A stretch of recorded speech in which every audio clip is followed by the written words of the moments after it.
வணக்கம்.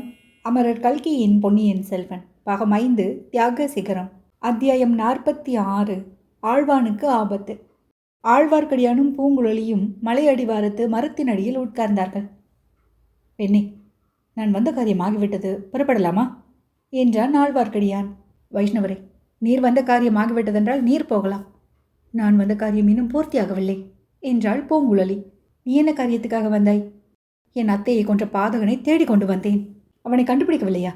அதோ அந்த சதிகாரர்களின் கூட்டத்தில் அவன் இல்லையா? இருக்கிறான். பின் என்ன? அவனை தரிசனம் செய்து புண்ணியம் கட்டி கொண்டு போவதற்காக வந்தேனா?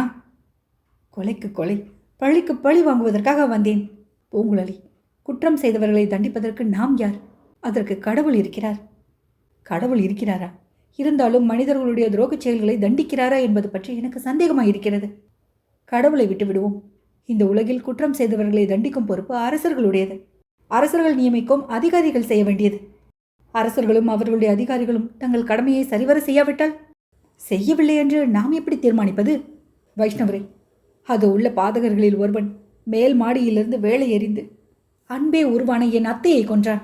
வாயினால் பேசத் தெரியாதவளும் ஒருவருக்கும் ஒரு தீங்கு நினையாதவளும் வாழ்க்கையெல்லாம் துர்பாகியசாலியாக இருந்தவளுமான ஒரு பேதை பெண்ணை கொன்றான். சக்கரவர்த்தியும் அவருடைய ராணிமார்களும் தஞ்சை கோட்டை அதிகாரியான சின்ன பழுவேற்றையரும் கூட பார்த்து கொண்டிருந்தார்கள். ஆயினும் அவனை தப்பி ஓடும்படி விட்டுவிட்டார்கள். பூங்குழலி, சோம்பன் சாம்பவனை பிடிப்பதற்கு யாதொரு முயற்சியும் அவர்கள் செய்யவில்லையா?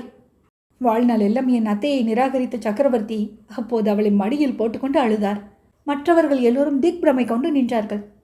கொலைகாரனை தொடர்ந்து நான் போகிறேன் என்றதும் சின்ன பழுவேற்றையரும் எழுந்து வந்தார். ஆனால் சுரங்கப்பாதையில் அவர் திரும்பி போக நேர்ந்தது. அதென்ன? சுரங்கப்பாதையில் நானும் அவரும் சென்றபோது இருளில் ஒரு ஓலக்குரல் கேட்டது. சின்ன பழுவேற்றையர் அந்த குரல் வந்த இடத்தை நோக்கி பாய்ந்து அங்கே இருந்தவனை பிடித்து கொண்டார். இதோ கொலைகாரன் அகப்பட்டு விட்டான் என்றொரு குரல் வந்தது. இல்லை இல்லை, நான் கொலை செய்யவில்லை என்றொரு குரல் வந்தது.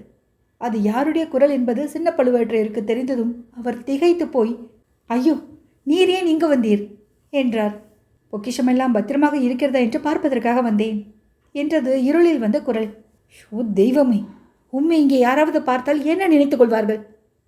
நீ அல்லவா சக்கரவர்த்தியை கொல்ல முயன்றதாக எண்ணிக்கொள்வார்கள் என்றார் காலாந்தக கண்டர். சக்கரவர்த்தி செத்து போய்விட்டாரா என்று ஆவலுடன் கேட்டார் சின்ன பழுவேற்றையருடைய அருமை மருமகரான மதுராந்தகத்தேவர். அசட்டு பிள்ளையே, என்னுடன் வா, யாரும் பார்ப்பதற்கு முன் வா என்று சொல்லி காலாந்தக கண்டர் அவருடைய மருமக பிள்ளையின் கையை பிடித்து அழைத்து கொண்டு போய்விட்டார். பிறகு நான் மட்டும் இந்த கொலைகாரனை தொடர்ந்து வந்தேன். இவ்வளவு தூரம் சிரமப்பட்டு வந்து என் நோக்கத்தை நிறைவேற்றாமல் திரும்பி போக சொல்கிறாயா என்றாள் பூங்குழலி. பெண்ணே, நீ ஆண் பிள்ளையாக பிறந்திருக்க வேண்டியவள். பிறந்திருந்தால் பெரியதொரு சாம்ராஜ்யத்தின் சர்வாதிகாரியாக இருந்திருப்பாய். அது போனால் போகட்டும். இதை கேள், நீயே ஒரு நியாயம் சொல். ஒருவரை கொல்ல நினைத்து இன்னொருவரை தற்செயலாக கொன்றவன் மீது கொலை குற்றம் சாட்ட முடியுமா? உம்முடைய கேள்வி எனக்கு விளங்கவில்லை. கொன்றவன் கொலை குற்றம் செய்தவன் தானே? அது எப்படி சொல்ல முடியும்? ராமாயணம் கேட்டிருப்பாய். தசரதர் யானை தண்ணீர் குடிப்பதாக நினைத்து அம்பை விட்டார். அது ரிஷிகுமாரன் மீது விழுந்தது. ரிஷிகுமாரனை கொன்ற கொலை குற்றத்துக்காக தசரதர் தண்டிக்கப்பட்டாரா? இல்லை. இப்போது நீ தொடர்ந்து வந்த சோம்பன் சாம்பவனை எடுத்துக்கொள். அவன் சக்கரவர்த்தியை கொல்வதற்காக வேலை எறிந்தான். ஆனால் சக்கரவர்த்தி உயிரோடு இருக்கிறார். உன் அத்தை குறுக்கே வந்து வேலை தாங்கி உயிரை விட்டாள். அவள் தற்கொலை செய்து கொண்டவள் தானே? பின் சோம்பன் சாம்பவன் மீது கொலை குற்றம் எப்படி சேரும்? வைஷ்ணவரே, உம்முடைய நீதிமுறை அதிசயமாக இருக்கிறது. என்னுடைய நீதிமுறை மட்டுமல்ல, சர்வலோக நாயகனான சாக்ஷாத் நாராயணமூர்த்தியின் நீதிமுறையே விசித்திரமானதாகத்தான் இருக்கிறது. இந்த உலகில் பாவம் செய்கிறவர்கள் செழிப்புடன் இருக்கிறார்கள். நல்லவர்கள், புண்ணிய ஆத்மாக்கள் கஷ்டப்பட்டு உயிரை விடுகிறார்கள். இதற்கெல்லாம் கடவுளுடைய நியாயம் ஏதோ இருக்கத்தானே வேண்டும். நீரும் உம்முடைய நாராயணனும் எப்படியாவது பொங்கல். எனக்கு தெரிந்த நியாயத்தை நான் நிறைவேற்றிவிட்டுத்தான் வருவேன். பூங்குழலி, உனக்காக மட்டும் நான் இந்த பேச்சை எடுக்கவில்லை. அதோ அந்த மலை குகையில் 2 பேர் இருக்கிறார்கள். அவர்களில் ஒருவர் ஆதித்த கரிகாலரை கொன்றவர். ஆனால் கரிகாலரை கொல்ல வேண்டும் என்று நினைத்து கொள்ளவில்லை. வேறொருவரை கொல்ல நினைத்து எரிந்த கத்தி இளவரசரின் பேரில் விழுந்து அவரை கொன்றுவிட்டது. அவரை கொலைகாரர் என்று சொல்ல முடியுமா? வைஷ்ணவரே, என் மூளையை குழப்ப வேண்டாம். மலைக்குகைக்குள் இருப்பவர்கள் யார்?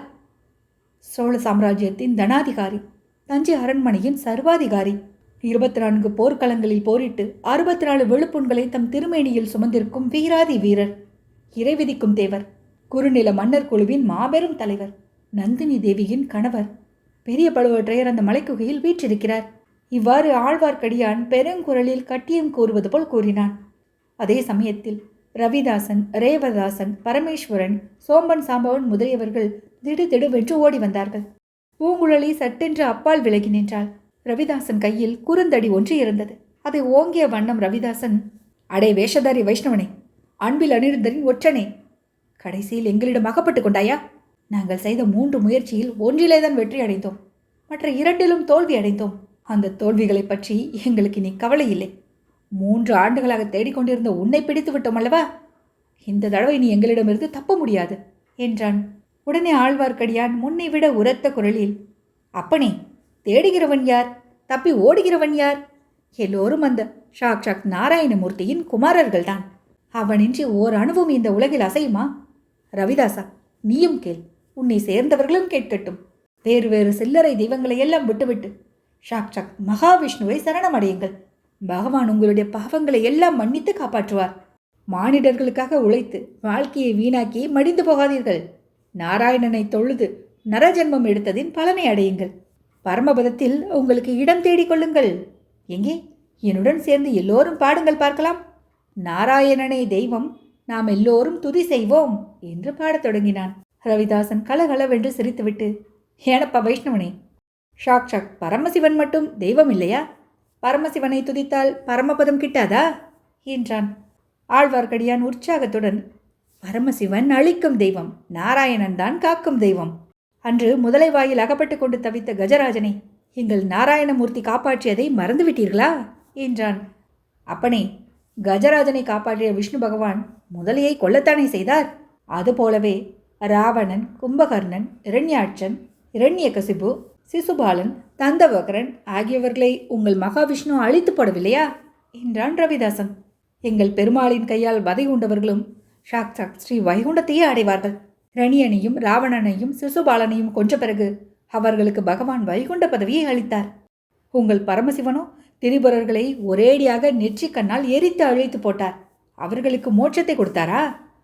சரி சரி, உன் கதையை நிறுத்து. உன்னுடைய நாராயணன் இப்போது வந்து உன்னை காப்பாற்றட்டும் என்று சொல்லிக்கொண்டே ரவிதாசன் தன் கையில் இருந்த குறுந்தடியை ஓங்கினான். அதே சமயம் பூங்குழலி ஆழ்வார்க்கடியானுக்கு உதவி செய்ய விரும்பி இடுப்பில் செருகியிருந்த கத்தியை எடுத்தாள். அதே நேரத்தில் மலை குகையிலிருந்து தலைவிரி கோலமாக ஒரு பெண்ணுருவம் ஓடி வருவதை பார்த்தாள். ஒரு கண நேரம் அவளை தன் அத்தை மந்தாகினி என்று எண்ணி பிரமித்து நின்றாள். பின்னர், இல்லை, இவள் பழுவூராணி நந்தினி என்று தெளிந்தாள். இதற்குள் நந்தினி ஆழ்வார்க்கடியான் அருகில் வந்துவிட்டாள். ரவிதாசனுடைய ஓங்கிய கைத்தடியை தன் கரங்களினால் தடுத்து நிறுத்தினாள்.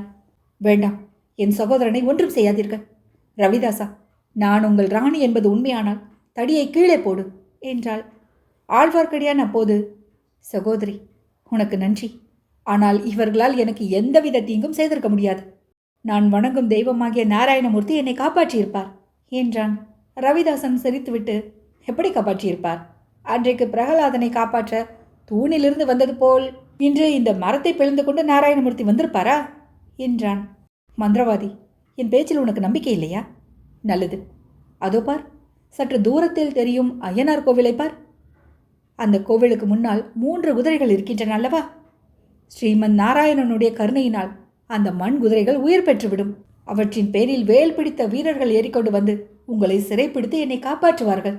ஆழ்வார்க்கடியான் மேற்கண்டவாறு சொல்லிக்கொண்டே கையினால் சுட்டி காட்டிய திக்கை அனைவரும் நோக்கினார்கள். தங்கள் கண்களை நம்ப முடியாமல் திண்டாடி போனார்கள். ஏனெனில் அந்த மண் குதிரை உண்மையாகவே உயிர் பெற்று அவர்களை நோக்கி பாய்ந்து ஓடி வந்ததாக அவர்களுக்கு தோன்றியது. ஒவ்வொரு குதிரையின் பேரிலும் வேல் பிடித்த வீரன் ஒருவன் உட்கார்ந்திருந்தான். அத்தியாயம் 46 நிறைவுற்றது.